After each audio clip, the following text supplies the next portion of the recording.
Hello, and welcome to PINDROP World News, the show where each week we spin the globe, drop a pin on a different country, and take a look at the big issues facing it. I'm AJ Camacho, here to guide us through today's show as we explore the news around Nepal, specifically the country's foreign policy, the government's efforts to develop its economy, and the state of Nepal's fragile democracy 17 years on from civil war. We'll be hearing from Michael Kugelman, a writer for foreign policy and the director of the South Asia Institute at the Wilson Center, as well as Santosh Sharma Poudel, co-founder of the Nepal Institute for Policy Research.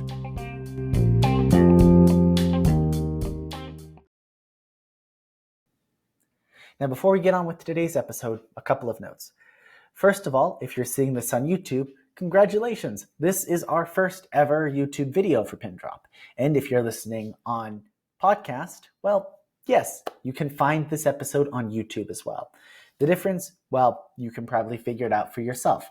Video, you get to see our faces, the faces of our guests, and for the introductions where we talk about the history and politics of countries, a few photos of those events every now and then.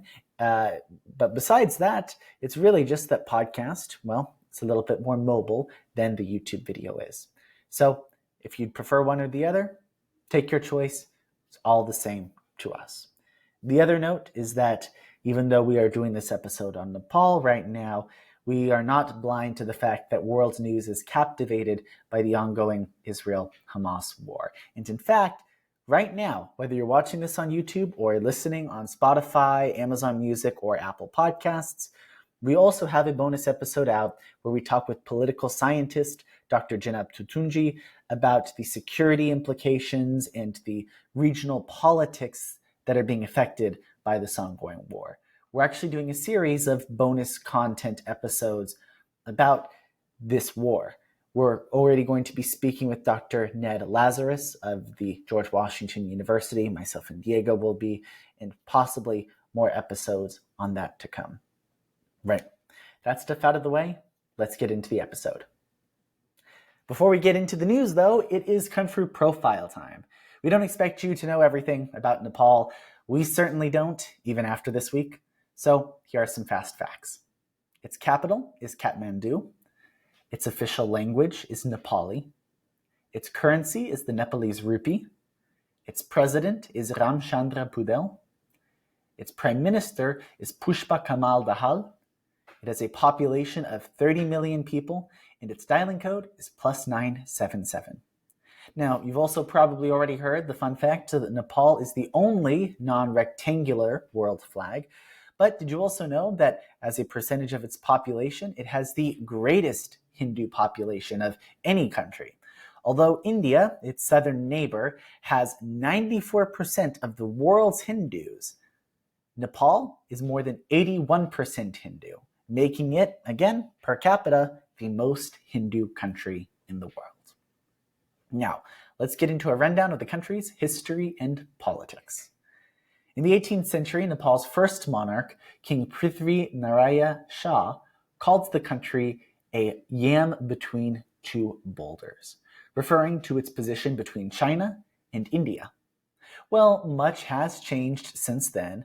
This adage is still relevant, although Nepal's current position could perhaps be better described as a yam between three boulders, with the US now entering the scene. In an age of great power competition in South Asia between India, China, and the US, Nepal has been caught in the middle. Nepal sees itself as a non-aligned country and tries to maintain a delicate balancing act among these boulders. But this is becoming increasingly difficult.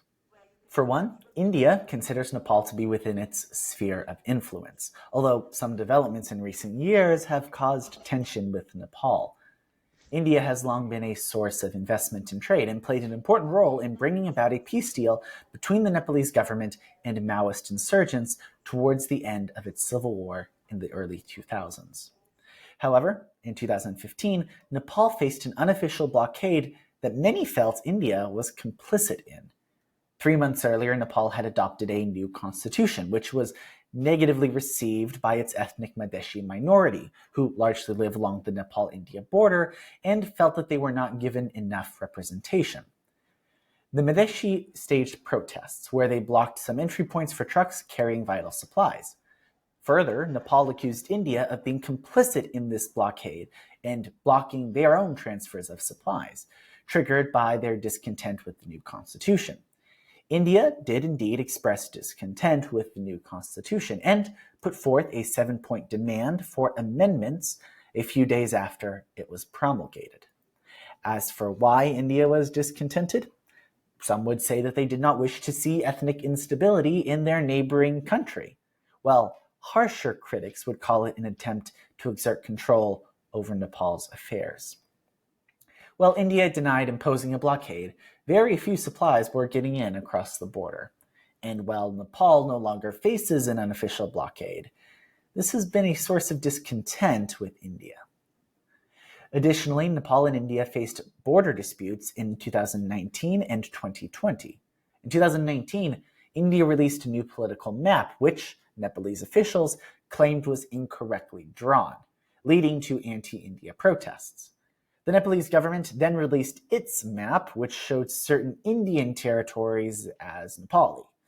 While Nepal and India have been able to place these issues on a back burner and move forward with other business, these still serve as a source of irritation politically. As for China, its influence in Nepal has risen along with China's more general rise, and this has only been aided by Nepal's troubles with India. India's 2015 blockade showed just how Indian blocked Nepal was, especially regarding trade. Nepal quickly looked to China to break that dependence, and several deals have been signed ever since. This includes agreements to use Chinese ports to access third countries, and Nepal joining the Belt and Road Initiative in 2017, as well as Xi Jinping's 2019 visit to Nepal, which saw the two countries enter into a strategic partnership. Using the Belt and Road Initiative, China has sought to help Nepal build a railroad through the Himalayas to better connect the two countries. Only a few years after the BRI, as it is sometimes shortened, began, China became the largest source of foreign investment, a position traditionally held by India. Additionally, for decades, the Himalayas served as an isolating influence between Nepal and China, and such a project as the railroad would be of high significance. As our guest, Santosh Sharma Poudel, explains, Nepal's motivation to build this railroad is also tied to its desire to become less India-locked. Yet, a lack of progress on this initiative, largely for economic reasons, has created discontent in Beijing. Finally, China has used Nepal's Maoist parties to try to exert political influence to get some of these parties to merge and increase their parliamentary power. China's rising influence in Nepal has brought the US into the scene as well. In response to the 2017 Belt and Road Initiative receiving Nepal as a new member, the US also proposed a $500 million Millennium Challenge Corporation infrastructure grant that very same year. US influence has especially stepped up in 2022. Nepal finally ratified the Millennium Challenge Corporation grant, and that same year, several high-ranking US officials visited Nepal. USAID Director and Undersecretary of State Victoria Nuland then announced that the US would be investing $1 billion into clean energy, electrification, and small businesses over the next 5 years. It's important to note that these US visits came under a month after former Maoist rebel leader Prachanda was sworn in as Prime Minister for the third time in Nepal's history. Still, Nepal refused to form a military training alliance with the Utah National Guard and has distanced itself from the US Indo-Pacific strategy as part of its balancing effort. A large reason it took Nepal 5 years to ratify the MCC is that a US official tried to tie it to the Indo-Pacific strategy, which created controversy. Mr. Poudel sums up the situation well. Quote, "With China's rise, Chinese engagement has increased, and that has pushed Nepal into the geostrategic quagmire at regional levels between India and China, and at the global level between China and the US. End quote. Nepal has also seen profound changes in its domestic politics over time.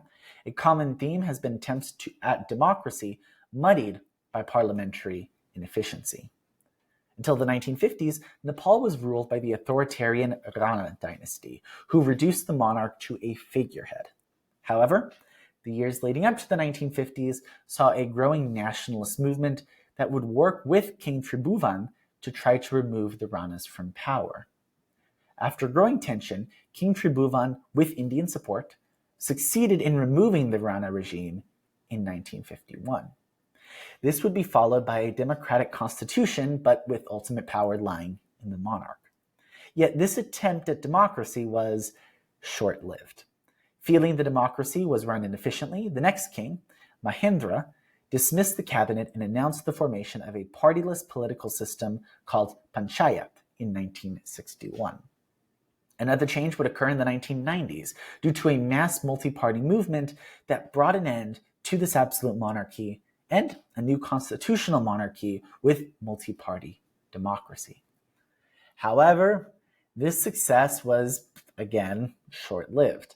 Parliamentary deadlock, poor socioeconomic conditions in the countryside, economic inequality, and many other factors would soon after bring about the beginning of a Maoist insurgency, which would grow into a fully fledged civil war.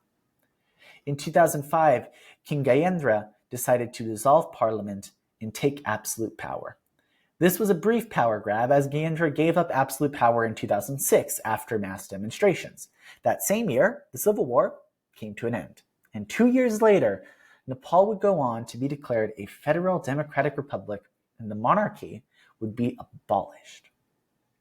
This would see the Maoist insurgents, who are more ideologically aligned with China, go from being rebels to taking part in the governance of the country.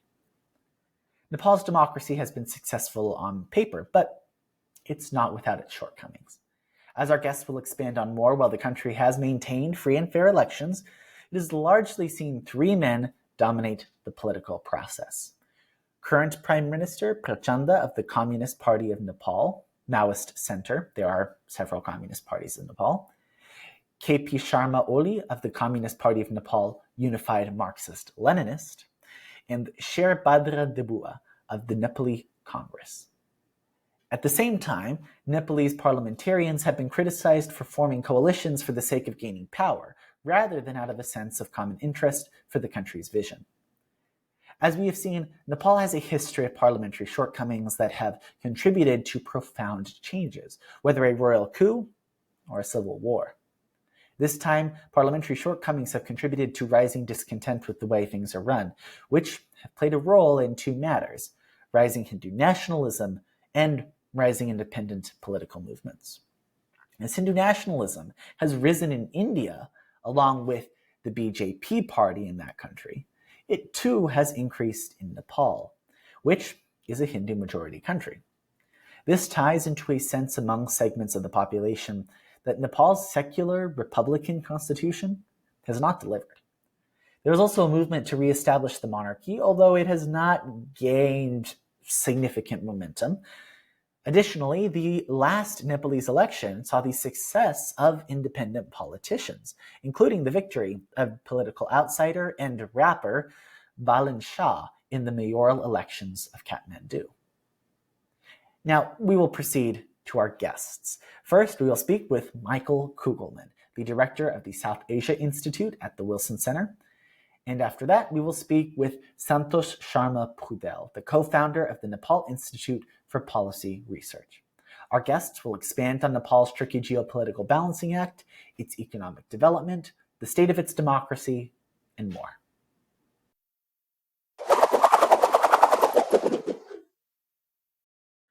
Hello, everyone, and welcome back to PINDROP. Today on our panel, we are joined by Michael Kugelman. Michael Kugelman is the writer of Foreign Policy's weekly South Asia Brief and the director of the South Asia Institute at the Wilson Center. Michael, thanks for coming on. Thanks. Good to be here with you. So, Michael, in the news now the Israeli-Palestinian conflict is featuring very heavily, and this connects to Nepal in a very unfortunate way because 10 Nepalese agricultural students were just killed by Hamas in a kibbutz near the Gaza Strip. And this makes me wonder as to what impact this will have on Nepalese society because, as far as I'm concerned, I'm not sure if Nepal has ever seen a mass casualty event like this abroad. I'm not sure if something like this ever happened in Afghanistan with its Gurkha soldiers, but from my experience as an American, when there's a mass casualty event like this abroad, it could have quite an impact on a nation's mentality. And I'm wondering if you know, based on your experience with Nepal, if this will have any societal impact over there. Unfortunately, Nepal is actually no stranger to tragedy in terms of its nationals abroad. Nepal, as you know, is a very poor country, and this means that you have a very large number of Nepalese migrant workers, mainly in the Gulf region, particularly the Arab Gulf region, the UAE, and mainly the UAE, but some of the surrounding countries as well. And there have been some exposés in the Western media, including a New York Times piece some months ago, showing that there have been a significant number of Nepalese workers that have died laboring in terrible conditions. Mainly, they die of heat exhaustion, something like that. Now, this is very different from a mass casualty attack, such as what we had in Israel, so to speak. But still, there is this experience, unfortunately, in Nepal of people being based abroad and facing tragedy. Obviously, this is very different because we're talking about students, young people, not workers. But I don't know if I would say that this could be something akin to what you have in, say, the United States when you have, say, a mass shooting or something like that, and the response and the reaction that you get in that context. I should say that Nepal is a country that is very remote, and there are plenty of people that don't have access to this type of information and wouldn't necessarily know that this happened. So I think that we have to be talking about those that have the ability to access technologies that enable them to know that something like this actually happened. But certainly, I think that within Kathmandu and in other areas where people would know exactly what happened and what's going on, it would certainly be seen as trauma. But I wouldn't say that a tragedy like this would prompt Nepalese families to decide not to have their kids study abroad. I wouldn't say that. I think a lot of what we're mentioning includes economic issues in Nepal. And when I was reading about the Nepalese Civil War, it seemed like some of the conditions that created that atmosphere were socioeconomic grievances, especially in the countryside, which is what made the Maoists so popular in some areas. So I'm wondering how Nepal has fared with economic development since the end of the Civil War. Has it been able to address some of these root issues that caused that to break out? Well, certainly economically, it has come a long way, and particularly in more recent years, as it's been able to diversify its array of foreign partners. It's built up a deeper relationship with the United States, for example, and this has meant that it has more access to financing and assistance. And some of the big multilateral donors and the IFIs, the ADB and the World Bank and so on, have been present to provide assistance to Nepal. But still, on the whole, I would argue that Nepal's economy suffers from a number of structural deficits that have made it very difficult to really become a more stable place economically. And one very prime example of what I describe as structural deficits is that it's a country that is very heavily dependent on imports, including expensive imports, fuel imports, for example. And at the same time, it's really struggled to diversify its export base. It's very reliant. Its economy is very reliant on agricultural exports, but unfortunately, in Nepal, these agricultural products are not competitive compared to those of its neighbors and other competitors around the world. And obviously, you know what that means, right? I mean, this means that you're essentially always going to be at risk for a serious balance of payments crisis, debt, and so on. And it also means that you are very vulnerable to any type of significant global economic shock. And we know that over the last few years there have been a rapid succession of global economic shocks, big ones too, starting with the pandemic and then more recently the war in Ukraine, and depending on how it stretches out, this terrible new war in Gaza and Israel.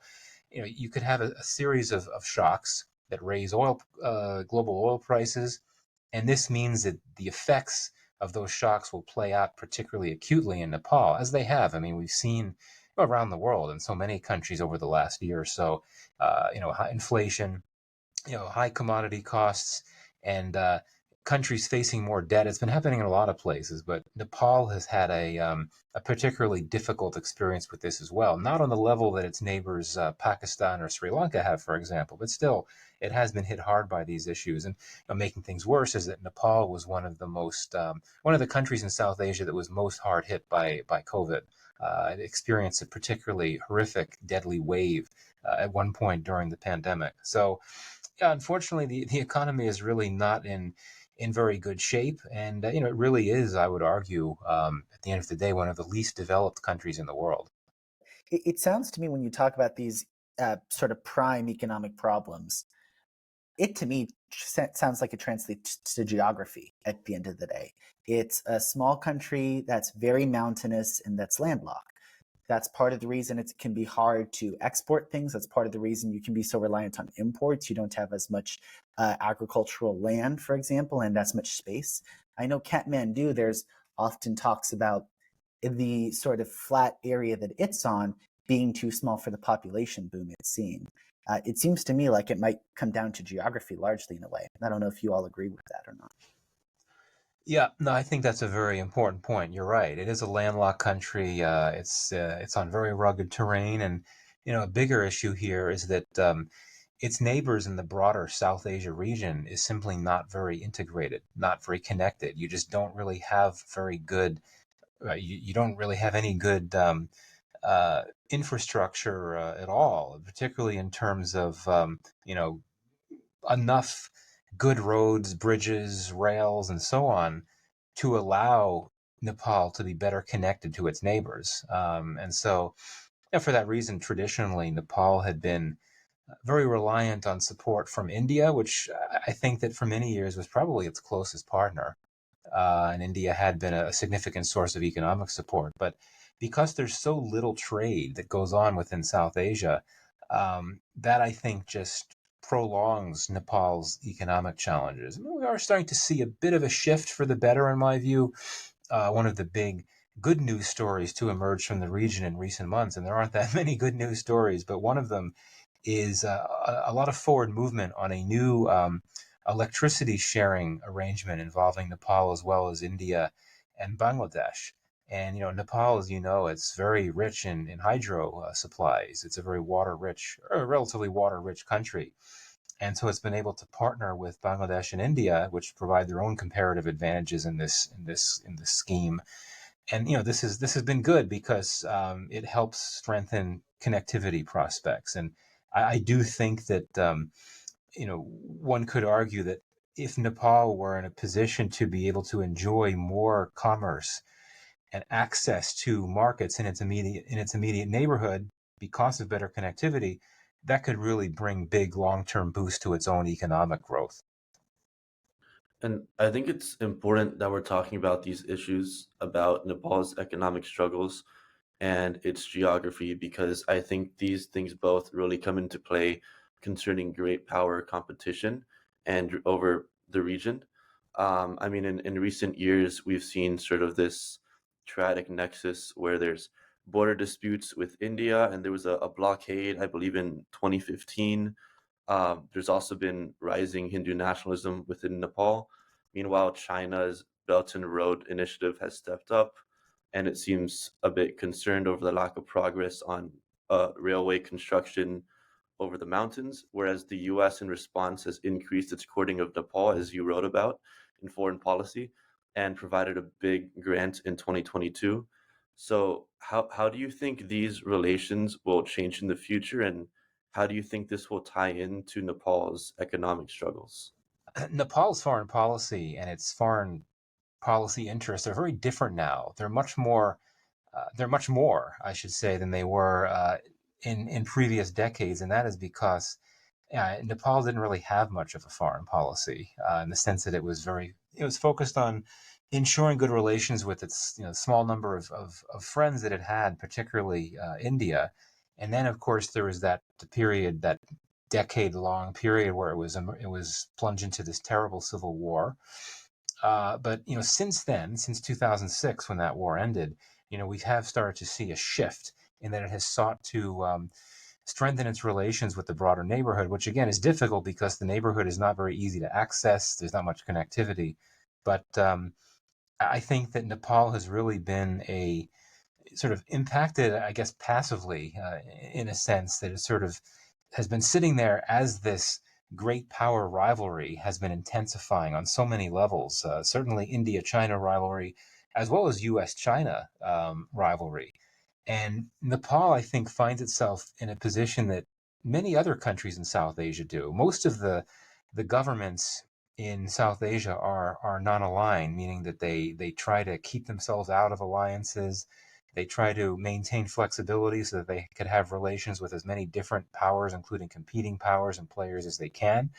So this means that Nepal wants to manage its relations with the US, with India, and with China, and not get caught up in these intensifying great power rivalries. But it's been increasingly difficult for it to do that, particularly when its core interests, including and especially its economic interests, are well served by trying to strengthen relations with these countries as much as it can. So, for example, Nepal joined China's Belt and Road Initiative some years ago because Nepal is woefully short on infrastructure. It badly needs infrastructure, and that's what BRI is all about. Well, no, it's not what it's all. It's about more than just infrastructure, but infrastructure development is a major focus of BRI investments. So, for Nepal, it was important for it to be a part of this initiative. But by being a part of BRI, there's then this perception that it's somehow aligned with China.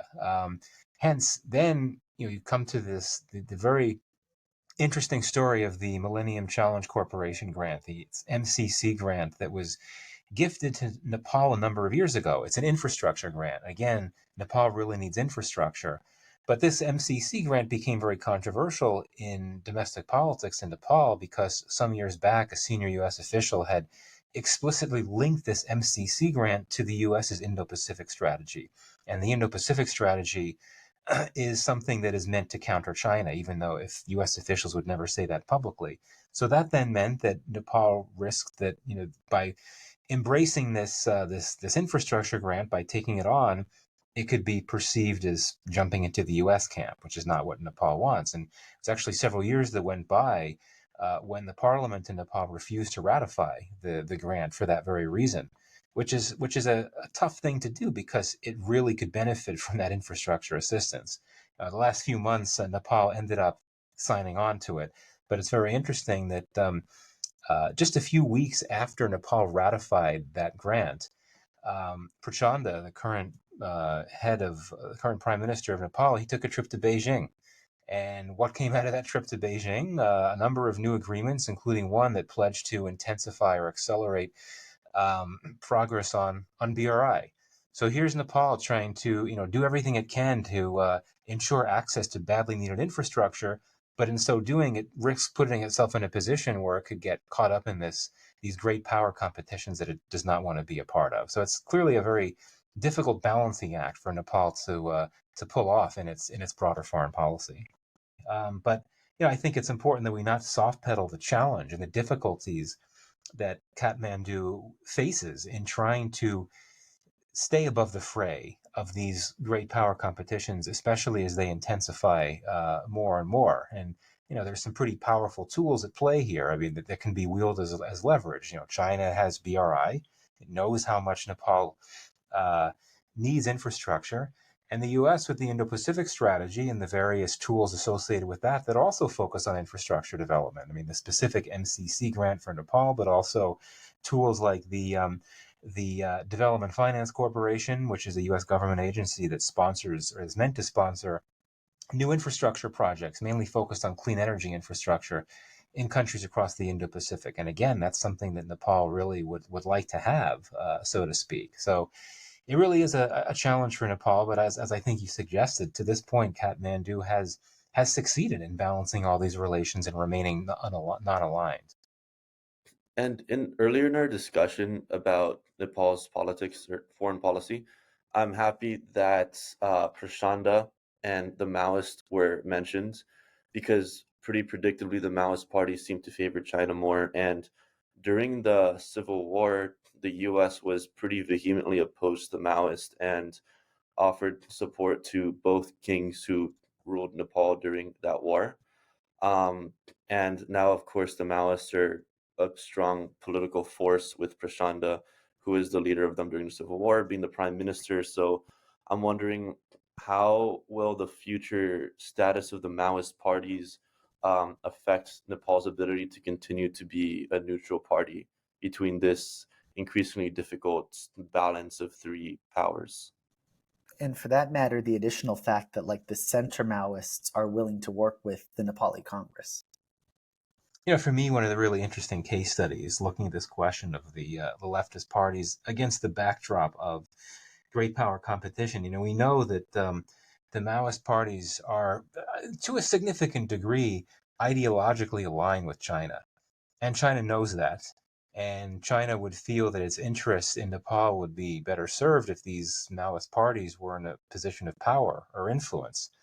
So we started to see some months ago some reporting and some analysis indicating that China was actually doing something that it does not do in many countries, and that is actually meddling, for lack of a better term, trying to engage with a series of different major leftist parties to try to get them to unite, to merge, on the assumption that if they were to unite and come together, it would be easier for them uh, to it would be easier for them to perform well politically and be a part of a future government. And that's basically what happened. You did have these different parties, these different leftist parties come together. It contributed to the outcome that allowed Prachanda to become the prime minister of Nepal for the third time. So very interesting how this is all played out. But I think that it is also important just putting in a word about democracy on the whole. We've talked about how you've had these Maoist leaders and parties that have been able to play a role in democracy, and not only that, be in a position to be quite influential in Nepal's democracy. Um, it hasn't always been this way in the sense that for so many years Nepal was a constitutional monarchy. If you go back to the 80s, you started to see some loosening of restrictions on democracy. You had a number of political parties that were able to operate in the 80s. Into the 90s, the monarchy became weaker because of new legislation. Um, and so then you came to 2008 when the monarchy was dissolved. You had a constitutional democracy. The interesting thing is that one of the big complaints in Nepal today about democracy is not as much the issue of democracy itself, because procedurally it's alive and well. You have elections and so on. Assaults on rights, crackdowns on dissent. It's not happening as sharply and intensely and visibly as it is in countries like India, Pakistan, Bangladesh, so many other countries in the region. But more so, there is a sense of unhappiness about this perceived Game of Thrones that is constantly playing out in Nepal, where political figures are always shifting allegiances and alliance, pursuing political agendas at the cost of the public welfare. And then this is something that's resulted in a lot of political instability over the last 15 years, in the sense that governments don't last long, alliances are weak and collapse. You have a number of elections, but it's always the same cast of characters that come to power. It's the same small group. So it's sort of like this merry-go-round. And this is something that is very frustrating for many in Nepal, especially the younger generation that may not remember how things used to be so much worse when you didn't have democracy, and of course when you had a terrible war as well. This has been a constant issue in Nepal's history that has led to like very wide systemic changes. This issue of parliamentary deadlock and Mm-hmm. party politics not being conducive to success. We saw this in 1960 in the royal coup because this parliamentary deadlock throughout the 50s played a role in that. We saw this leading to the outbreak of the Civil War after the democratization of the 90s. And we once again saw Parliament then be dissolved in, I think, 2005 by King Gyanendra. And this disillusionment, you said, of the same types of people being in power also plays a role. It played a big role with the Ranas back in the 50s, and it plays a role with the Brahmin Hill people who have dominated that politics, I believe. So, and now we're seeing a similar issue with dissatisfaction over sort of what people might describe as parliamentary incompetence. I mean, in the 2022 elections, there was very low voter turnout, and people seem to be unhappy with establishment figures. So, do you think that this issue of parliamentary deadlock or inability to deliver will improve in the future, or do you think that even more, do you think that the state of democracy could be in peril if this type of stuff continues? We have seen what I would describe as a small but persistent display of pro-monarchy sentiment in Nepal, in the sense that you do have sizable numbers of people that for whatever reason would like to bring the monarchy back. At least for some of these backers of the idea of restoring the monarchy, things have gotten so bad with parliamentary democracy that maybe it's better to return to how things used to be in the past. Now, so long as that is the constituencies that support the restoration of the monarchy become relatively limited, I don't think that you're going to see the calculus of those parliamentarians or other political figures change, in the sense that they won't necessarily be prompted to think it's time to take drastic steps to change the system and make it work better. I think the refrain from those in power and those in the broader political class will be, look, this is Nepal. This is democracy. Democracy can be messy, but this is democracy, and this is surely better than the alternative, and that would be a return to a system where you don't have democracy, or a return to instability and conflict. So I think that for now that would be the response. And again, I have not seen any surveys on this. I'm not sure there have been any surveys on this, but I'd like to think that, generally speaking, public opinion in Nepal would be heavily weighted toward the current political system, that of parliamentary democracy, warts and all. Everyone, thank you so much for listening. This was Michael Kugelman, the director of the South Asia Institute at the Wilson Center. Michael, thank you so much for coming on, and we appreciate your insights. Well, thank you. This was a great discussion. Thanks for having me.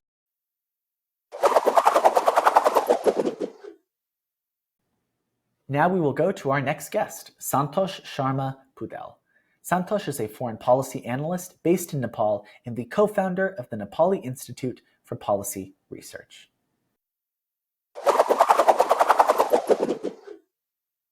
While the Nepalese population seems to be quite sympathetic to the Belt and Road Initiative, China seems to have signaled discontent over Nepal's lack of progress there, even though Nepal insisted on the project, especially concerning the formation of a railroad connecting Nepal to China. So why do you think Nepal has stalled on the Belt and Road Initiative on one hand, while seeming to make more progress with U.S. initiatives like the MCC on the other?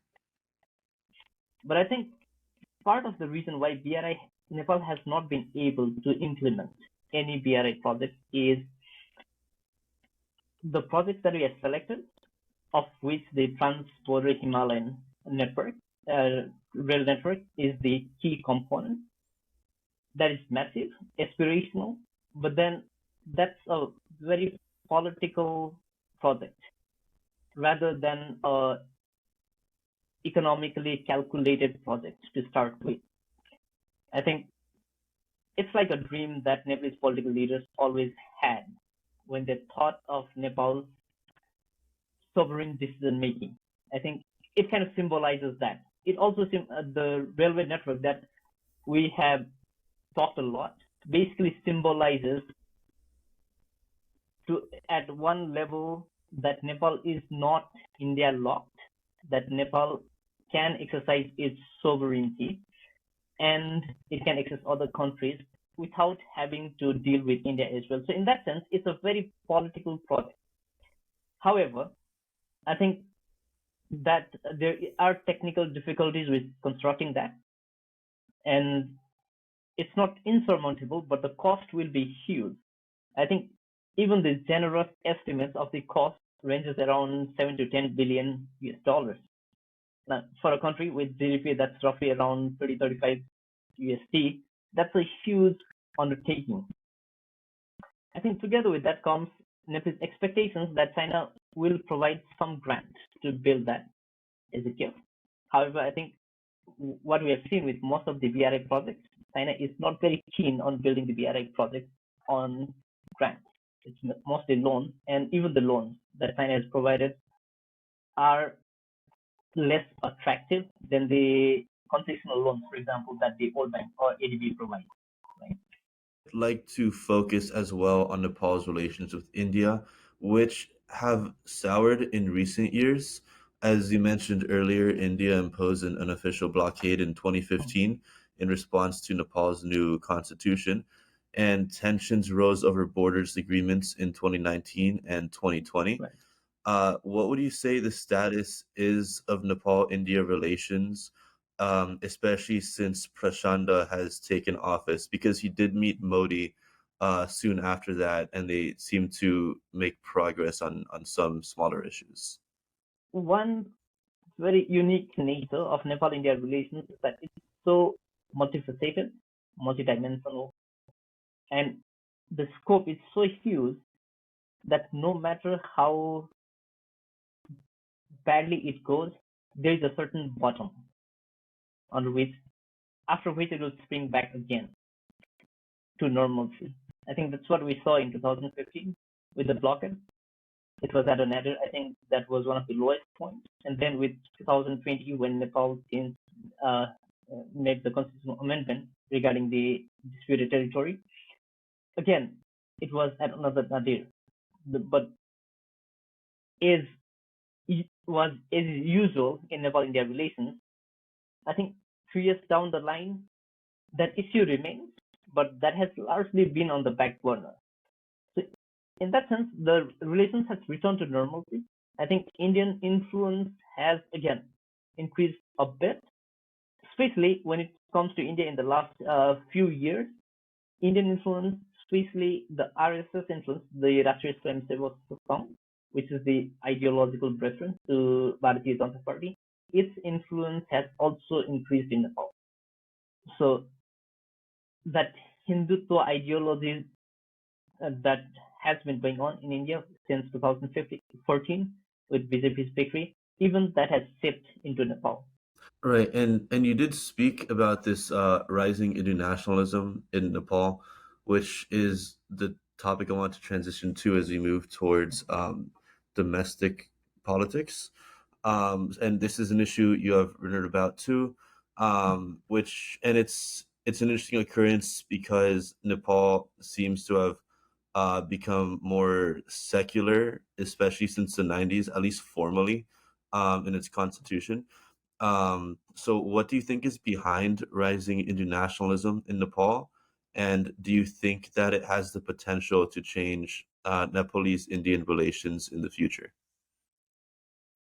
I think Nepal became a secular state in 2007, and formally, I think the 2015 constitution that we had formalized that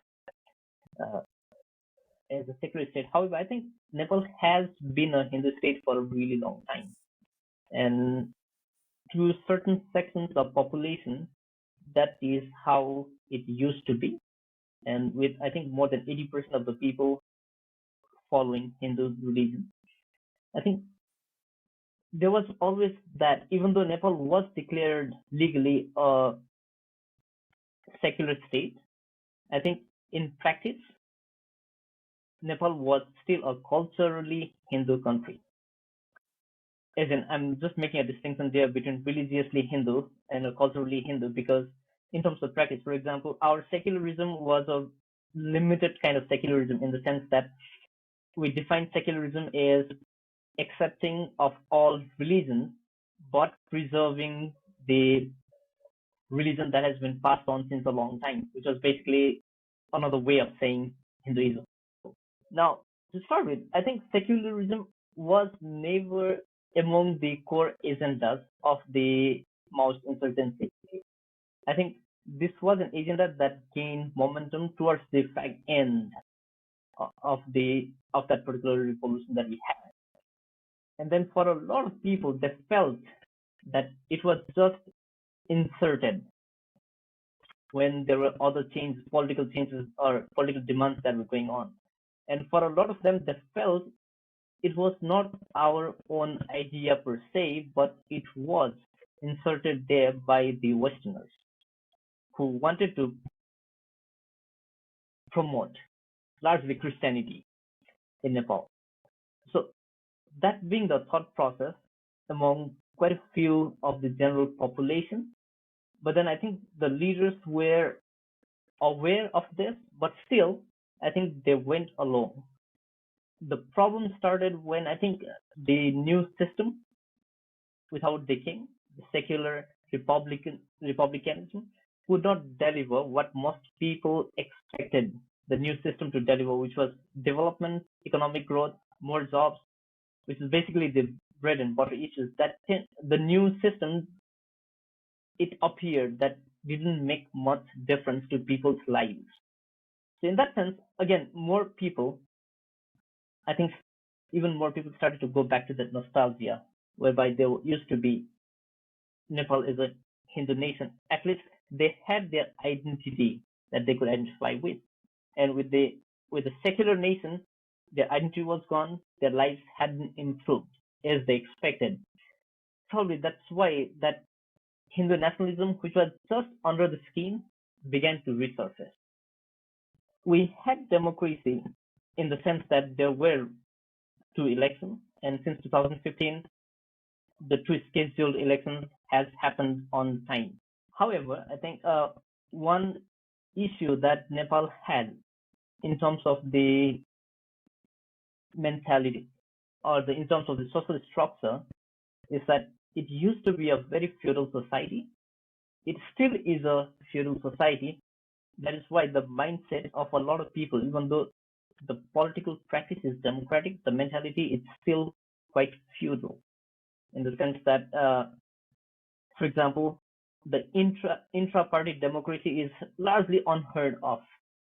I think Prachanda, who is now the prime minister, he has been the head of the party for the last 30-35 years. I think as far back as I can recall.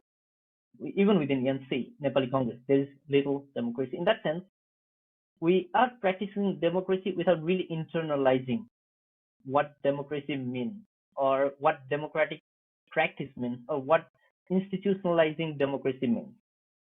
So in that sense, we have elections which are largely free and fair, but in practice, the decision making that has happened in the last 2 decades or so, especially since 2006, has been largely made by Prachanda, KP Oli, Sherbahadur Deva, the 3 leaders of the 3 major parties,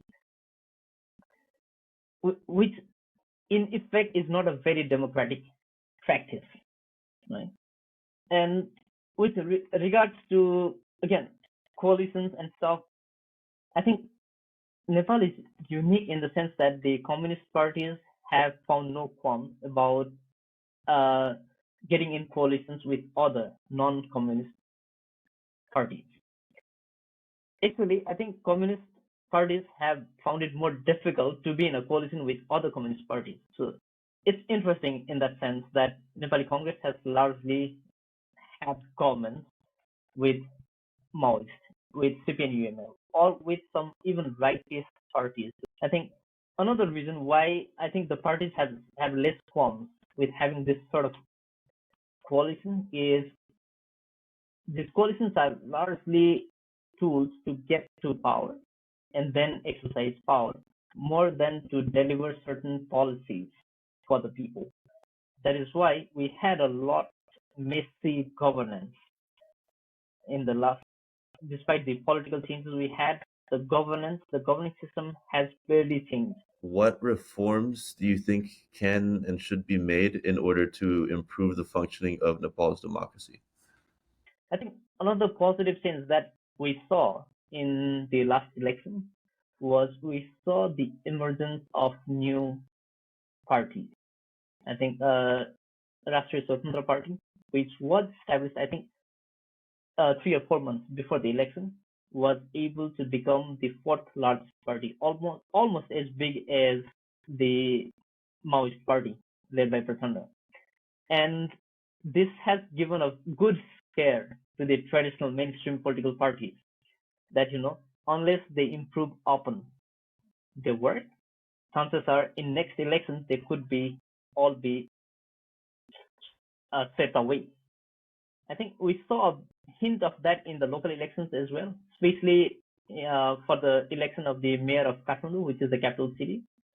An independent candidate was able to win the Kathmandu's mayoral seat despite all the expectations to the contrary. Like this guy who won the election is a young candidate, a rapper, an engineer by training, and then he came out of nowhere, and he does not even belong to the dominant ethnic community which lives in the capital.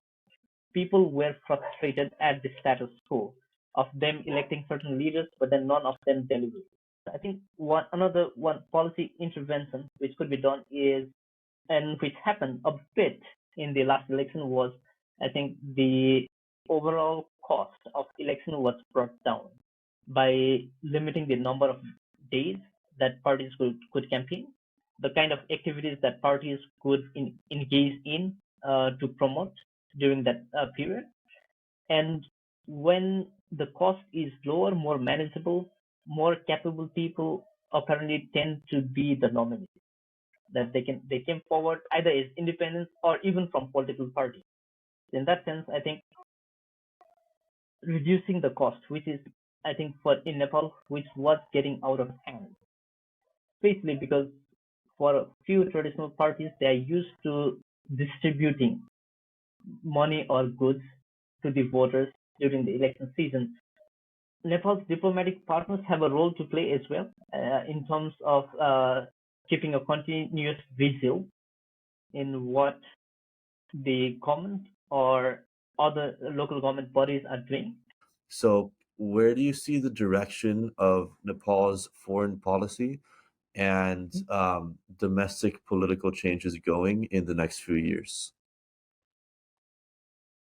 Well, I think, especially with foreign policy, I think Nepal has, in terms of principle, remarkable consistency in the principles that's guiding Nepal's foreign policy. For example, non-alignment that seems to be internalized to such extent, or the principles of consensus, basically non-interference in others' affairs, those 5 principles, or keeping the United Nations Charter at the center. These are some of the principles which have remarkably stayed.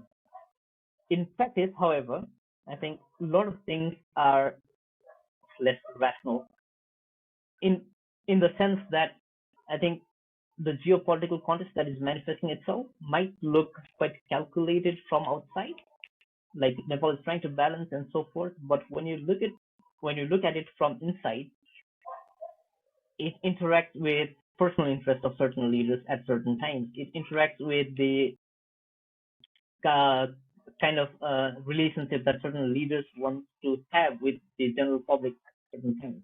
So it looks less rational from that particular perspective.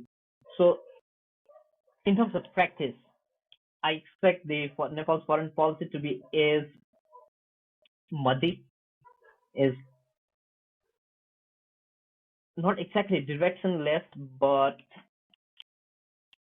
with a solid principle, but lacking discipline to follow that principle. So it'll move along that line, but in a very haphazard way.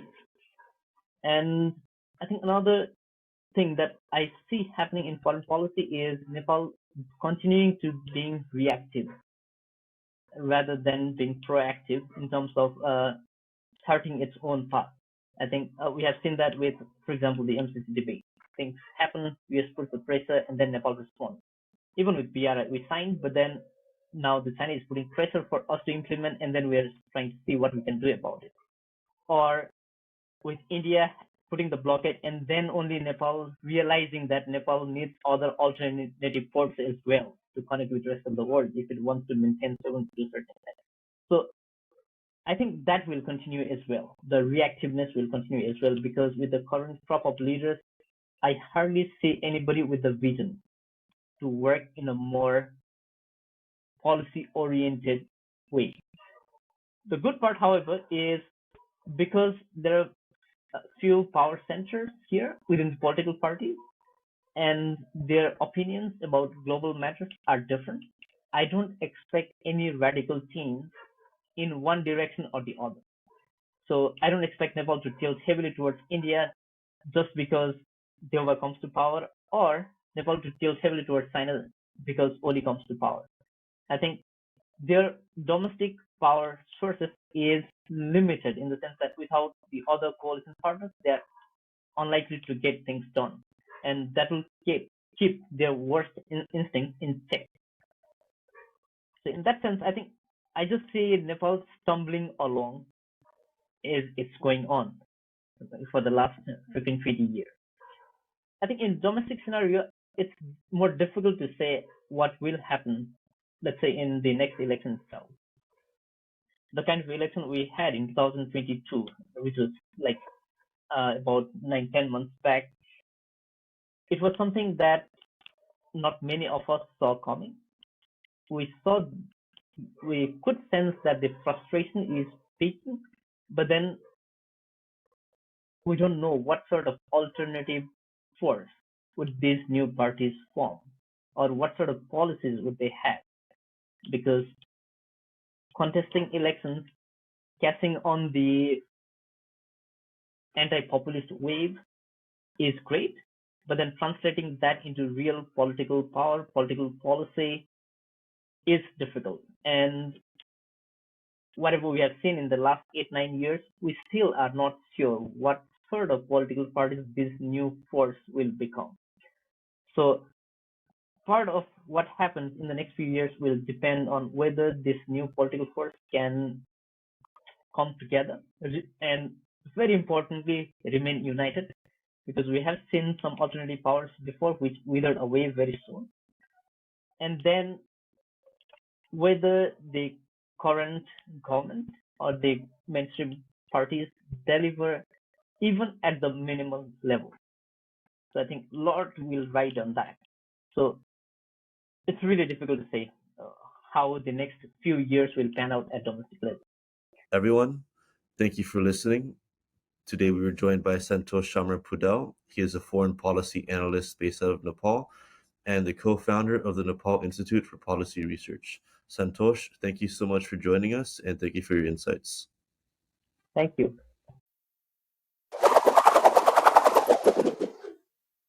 Now it's time to spin the globe.